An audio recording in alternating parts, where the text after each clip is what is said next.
I have plenty of issues with the Matt Smith era, but one of the biggest, possibly the most frustrating, was the return of one of my favorite villains from classic Doctor Who. Whether it was their debut or their later appearances, they always left a mark on me. Welcome to the Snake Pit, where we're full of bile and venom. I'm your host, Snake Demon, and today I'm talking about the return of the Silurians. When I heard the Silurians were coming back, I was excited. I never got the chance to see them in their original broadcast. But I've watched the classics, and I always loved their unique blend of cold-blooded intelligence and menace. Seeing them revived was a massive deal for me. But then they showed up, and the disappointment hit. The original Silurians were clearly reptilian, with designs that were memorable and menacing, keeping with the ancient reptiles vibe. So you can imagine my frustration when they decided to redesign them, completely stripping them of what made them feel like a different species.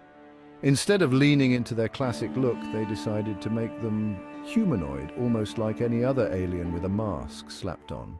Why not keep the original design and expand on it? Why not introduce a distinction, maybe an all-female warrior sect of Silurians?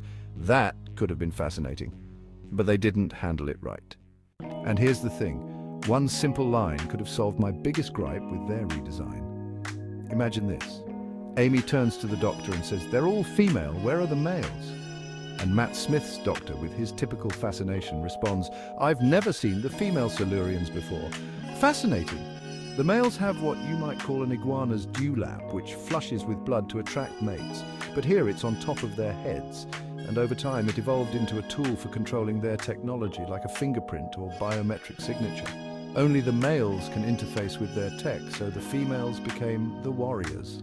And then Amy could throw in, well, the female is more deadly than the male. That one exchange would have added depth and context to their new design and explained why they looked different while still preserving the essence of what made the Silurians interesting. But instead, we got a watered-down version of one of the show's best villains, with a design that felt generic and disconnected from their legacy. A small fix that, unfortunately, can't be said for their cousins, the Sea Devils, who were kept closer to their original design but were somehow made much shorter. I'm Snake Demon, and this has been The Snake Pit. Don't forget to subscribe and hit that bell, like the video, and leave your opinions in the comments, where I won't read them.